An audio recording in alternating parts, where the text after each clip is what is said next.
Jadi hari ini kita melakukan sidang gugatan di Komisi Informasi Pusat untuk dua hal, untuk termohon Polda Metro Jaya dan UGM. Yang Polda Metro Jaya tadi sedikit ada putusan selah, dari Majelis Komisioner bahwa permohonan kami ditolak karena soal teknis administratif. Jadi menurut keputusan selah Majelis Komisioner, putusannya menolak permohonan kami hanya karena masalah teknis waktu. Jadi begini, kami mengajukan permohonan ke kepolisian itu tanggal 27 Agustus, tapi permohonan tidak ditanggapi dan tidak direspon. Kemudian kami mengirimkan keberatan pada tanggal 2 Oktober, tidak direspon dan tidak ditanggapi juga, sehingga pada 31 Oktober kami menggugat ke Komisi Informasi Pusat yang kemudian disidangkan 2 minggu lalu yang kawan-kawan tadi juga. Nah, dari persidangan hari ini jadi ketahuan bahwa Polda Metro Jaya itu tidak memiliki koordinasi yang bagus antara Mabes Polri dengan Polda Metro Jaya. Jadi kami sudah buktikan tadi mengirimkan form permohonan ke surat permohonan termasuk ke form aplikasi PPID. Formnya ada di sana, jadi lewat email saja. Iya, form aplikasinya ada tadi. Ya, jadi artinya surat kami melalui email itu dan juga yang kami kirim juga itu hilang, lost in wilderness, hilang dalam kesengkarutan surat menyurat di kepolisian. Jadi mereka baru tahu, Polda Metro Jaya baru tahu 2 minggu lalu bahwa kami memohon informasi itu. Jadi kami menerima keputusan selah Majelis Komisioner karena hanya teknis. Jadi yang akan kami lakukan adalah melakukan permohonan ulang, dan permohonan itu bisa kami tambahkan isi permohonan dokumentasi.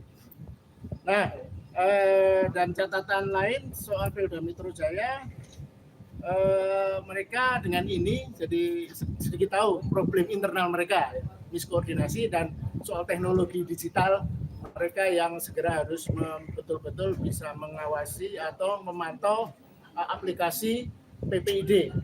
Nah, yang kedua dengan UGM yang baru sekarang ini sedang di break selama beberapa menit, baru mulai tapi sudah mengalami perdebatan yang menarik ya. Jadi hakim menanyakan soal uji konsekuensi yang diperintahkan oleh majelis hakim pada sidang pertama kemarin, dan jawaban UGM mereka bilang sudah melakukan uji konsekuensi tetapi tidak seperti yang diperintahkan oleh hakim, oleh majelis komisioner, karena uji konsekuensinya tidak melibatkan pihak ketiga, pihak independen, pihak eksternal. Jadi mereka melakukan uji konspirasi ketimbang uji konsekuensi atau uji konsolidasi, karena hanya internal mereka. Jadi sementara yang disebut uji konsekuensi itu adalah karena untuk kepentingan publik maka harus melibatkan pihak ketiga.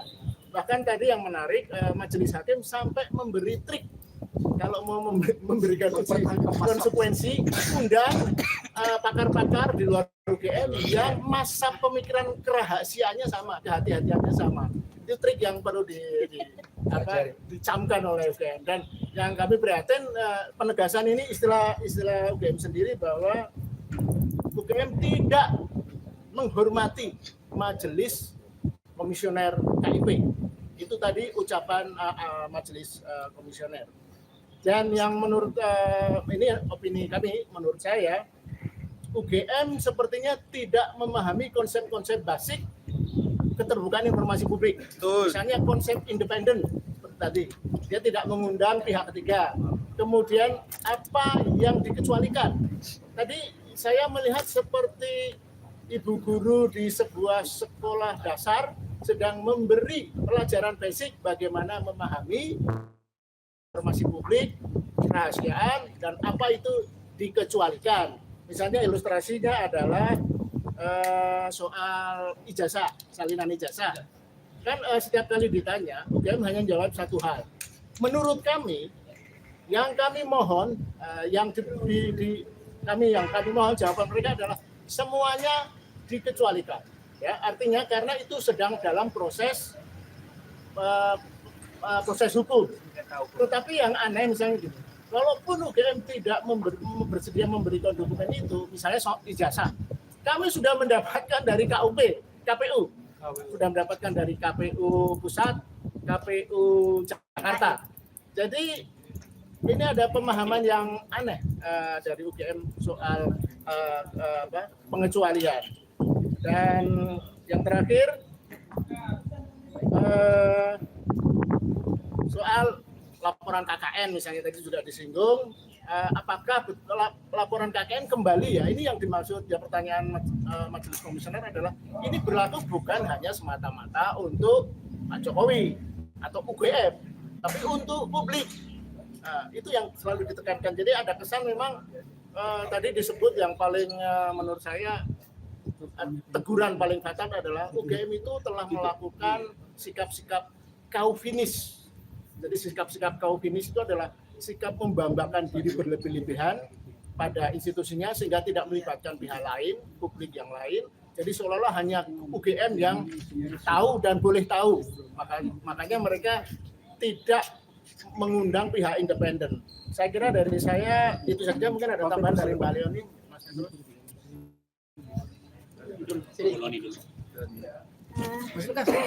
Terima kasih.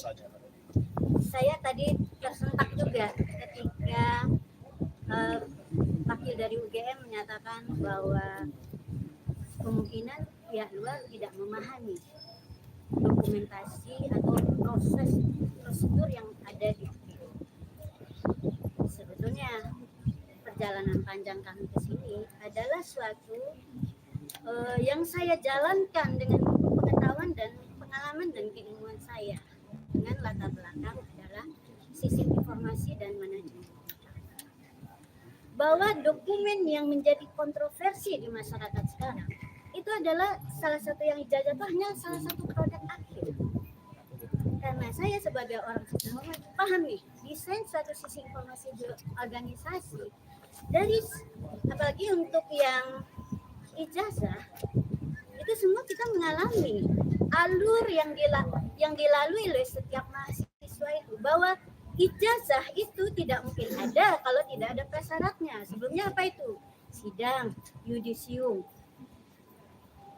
Sidang, mahasiswa tidak akan sampai pada sidang ya dengan produknya, salah satunya adalah skripsi yang pasti terbuka, itu produk pengetahuan yang pasti terbuka kalau dia tidak menyelesaikan semua mata kuliah yang sudah diambil, ada nilai.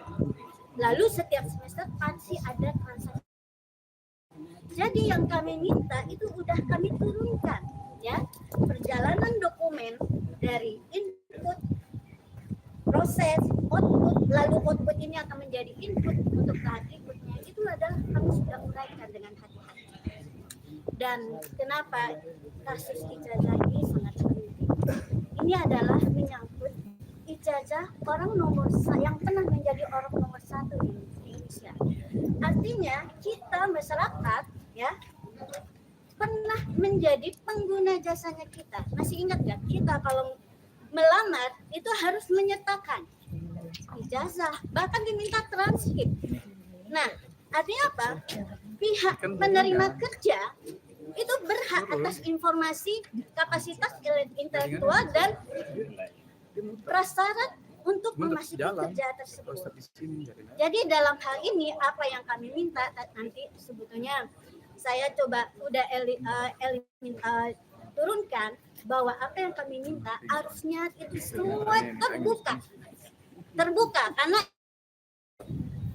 kita minta dalam kapasitas Jokowi sebagai presiden, pernah menjadi presiden atau pejabat publik selama 25 tahun sejak wali kota sampai presiden, dan sebagai masyarakat rakyat di mana dia pernah melamar untuk jabatan publik, maka kita berhak atas dokumen ijazah dan pendukung ijazah yang kita minta, dan itu harusnya terbuka. Tapi terus Saya tambahkan untuk yang belum disampaikan oleh bicara terdahulu.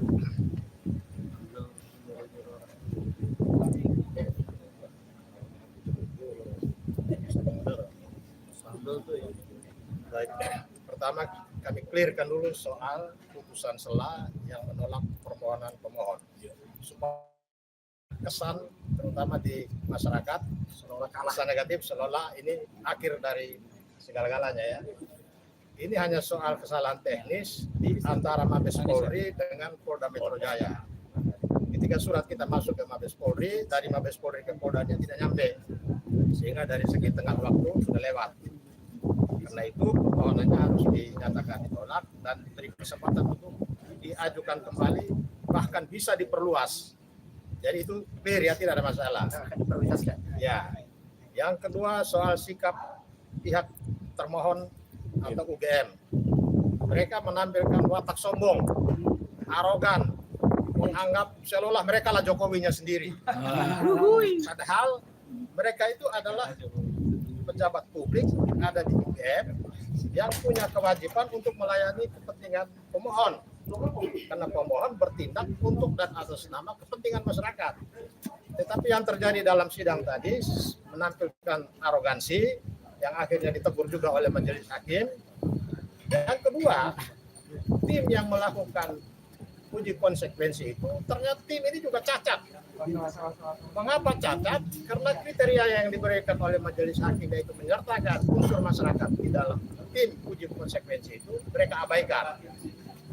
Sehingga nanti sebentar dalam persidangan kita minta supaya hakim menanyakan kepada UGM apakah tim yang melakukan uji konsekuensi itu karena mereka berdalil bahwa menjaga rahasia Jokowi, apakah mereka itu sudah disumpah atau mereka memiliki jabatan yang oleh undang-undang diwajibkan merahasiakan jabatan publik seseorang yang dokumennya ada pada mereka. Karena kita lihat muka-muka tadi, kita tidak jamin rahasia Jokowi itu mereka tidak bicara keluar. Apalagi kalau mereka tidak punya sumpah jabatan untuk menjamin rahasia seorang pejabat publik yang dokumennya ada pada mereka. Itu soal uji konsekuensi. Kemudian tadi juga hakim terakhir mengingatkan termohon supaya jangan hanya melihat pasal 17 Undang-Undang Keterbukaan Informasi Publik. Tetapi perhatikan pasal 18. Di pasal 18 ayat 2 itu menyatakan bahwa tidak menjadi dokumen yang dikecualikan ya apabila pengungkapan itu terkait dengan jabatan-jabatan publik seseorang. Ya. Pengungkapan terhadap dokumen publik yang dirahasiakan itu sifat dikecualikan itu hilang apabila pengungkapannya terkait dengan jabatan-jabatan publik seseorang. Nah, di sini Jokowi walaupun dia tidak lagi menjabat sebagai wali kota, sebagai gubernur, sebagai presiden, tapi jabatan-jabatan publik yang dia pernah ada di pundaknya. Bahkan sekarang dia pejabat di Danantara. Danantara itu adalah dia ada dalam struktur Danantara sebagai dewan pengarah. Karena itu dia adalah penyelenggara negara, jabatan publik yang tidak perlu dikecualikan soal ijazah dia. Nah, kita lihat sikap UGM itu terlalu menjaga bahwa ijazah itu sebagai sesuatu yang harus dirahasiakan.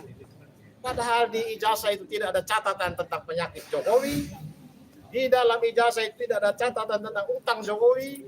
Di dalam ijazah itu tidak ada catatan nomor rekening dan saldo uangnya berapa. Tidak ada sama sekali. Kenapa harus dirahasiakan? Harusnya kan kebanggaan kita bahwa kita punya presiden ini lulusan UGM. Ya. Nilainya luar biasa. Jadi sikap berketetapan untuk menjaga kerahasiaan ijazah Jokowi ini menurut kami menduga bahwa yang ditutup-tutupi itu adalah dugaan ijazah palsu. Itu yang mau ditutup-tutupi. Sekian, terima kasih.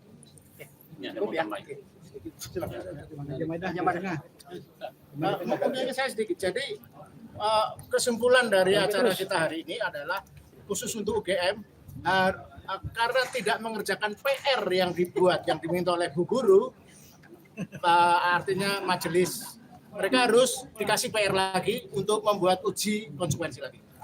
Sebetulnya lebih mudah kalau UGM menyatakan semua dokumen yang kami minta itu adalah terbuka, karena terbuka.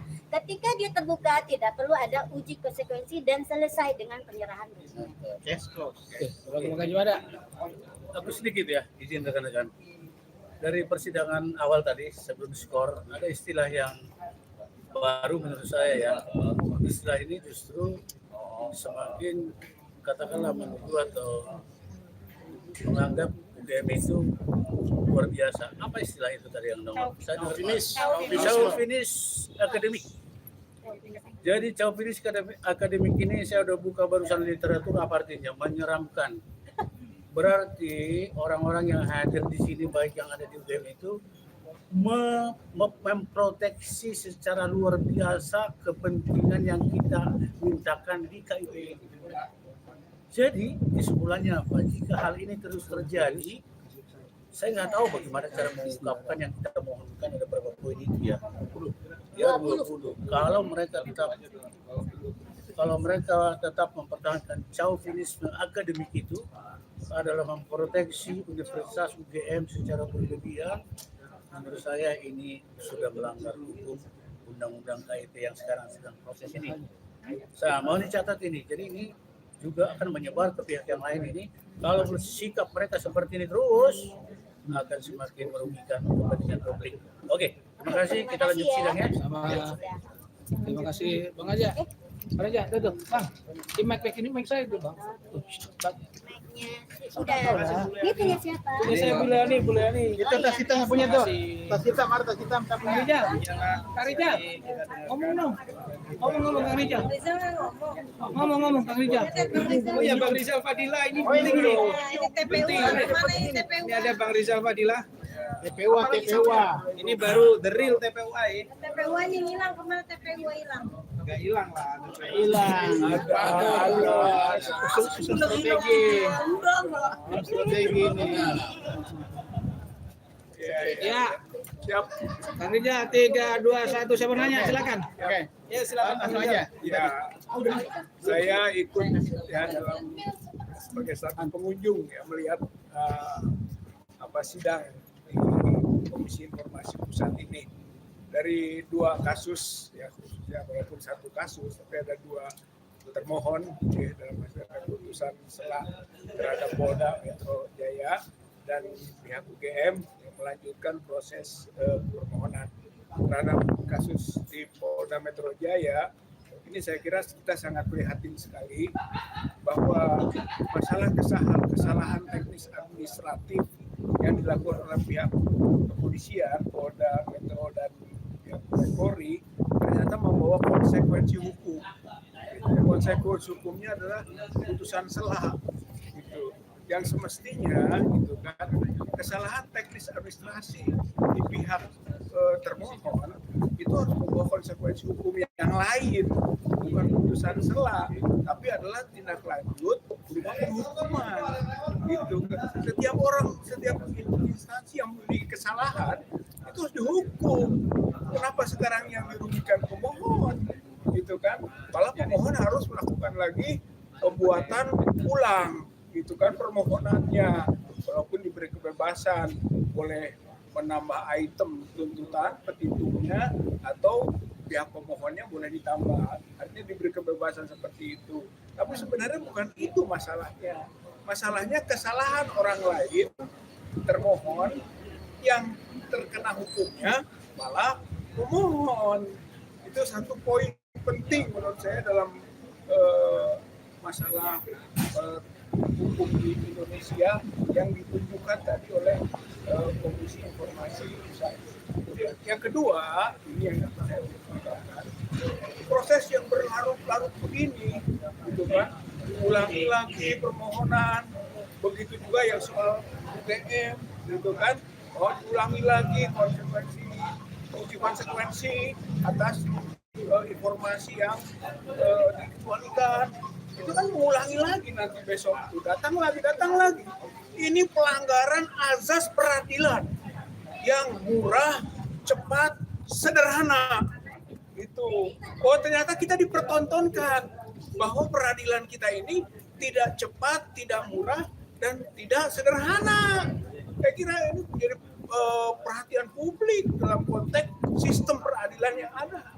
Oleh karena itu sebetulnya majelis peradilan di bidang apapun, termasuk Komisi Informasi Pusat ini, ya KIP-nya pusatnya ini kan, dalam proses peradilan ini harusnya punya sikap yang sama juga. Kalau menurut saya mah ini bahaya, ini krisis hukum, krisis penegakan hukum di negeri ini, gitu kan. Kalau di kasus langsung ijazah palsunya Joko Widodo ada putusan sela ini menjadi presiden, terus semua putusan sela gitu kan. Bahkan NO lead on verklar gitu kan, pengadilan tidak berwenang, yang berwenang siapa? Akhirnya menjadi pertanyaan. Akhirnya ujungnya ini menyembunyikan dari kebenaran material bahwa ijazah Joko Widodo palsu. Itu baik kepolisian, Mabes maupun pihak Polda, atau juga termasuk UGM gitu yang sekarang sedang diotak-atik oleh Komisi Informasi Pusat ini, gitu kan.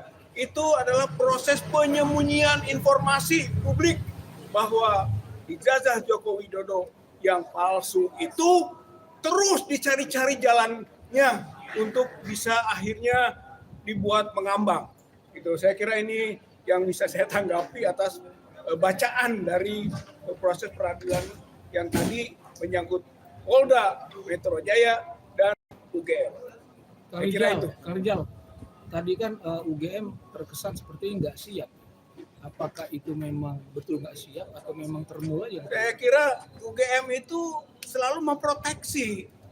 Jadi walaupun sudah diberi oleh pihak hakim, majelis, bahwa ini jangan hanya konteks Jokowi, umum saja, sampai begitunya. Tapi frame berpikir dia, Jokowi harus dilindungi. Gitu. Saya kira ini masalah seriusnya itu yang dilakukan oleh pihak UGM. Jadi sebenarnya memang dia menyembunyikan.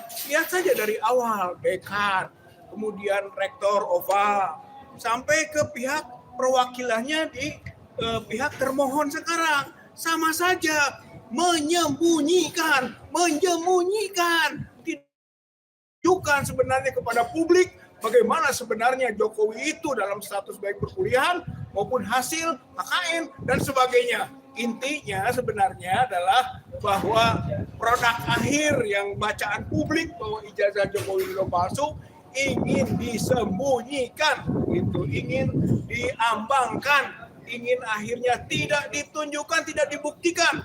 Ini bahaya negeri, itu yang kita hadapi saat ini. Kan ada isunya sekarang katanya jadinya Jokowi ijazahnya tidak palsu, tapi yang memasukkannya Jokowi.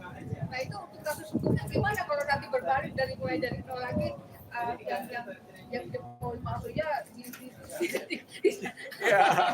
ya memang kalau itu model karakter di negara komunis. Negara komunis yang otoriter, yang figur oriented, semuanya berbasis figur.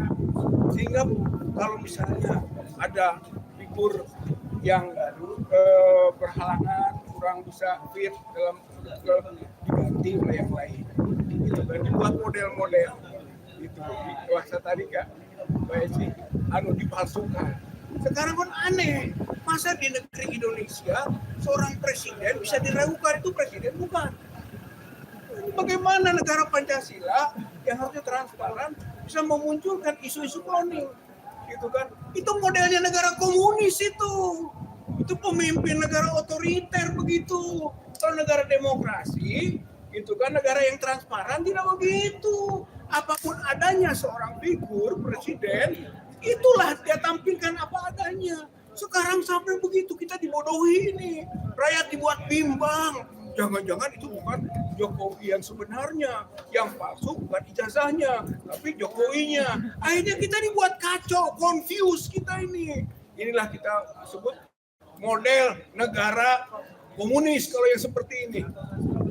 Sikap TPW sendiri dengan adanya kasus di Polda 8 tersangka kemudian berlanjut ke KIP ini, bagaimana sikap TPU? Ya, ini kan rangkaian. Kalau menurut saya rangkaian.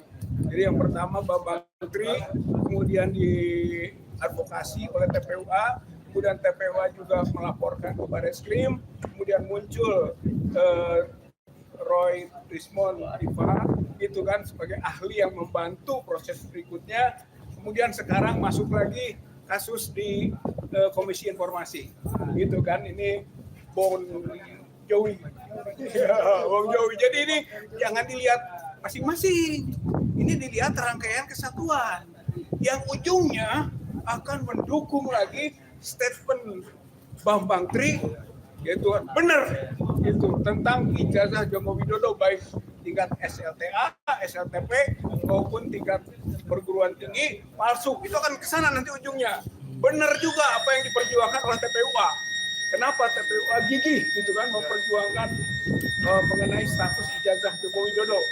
Benar juga pandangan ahli tadi gitu kan. Dan benar juga sekarang gugatan di Komisi Informasi untuk membongkar dokumen-dokumen Joko Widodo yang ada di UGM maupun di Polda. Saya kira nanti akan menjadi satu kesatuan yang saling menguatkan. Ujungnya terbukti rakyat Indonesia akan melihat dan membuktikan bahwa sebenarnya ijazah Joko Widodo itu palsu. Jadi akan mengerucut judulnya palsu. Palsu. Terima kasih Kang.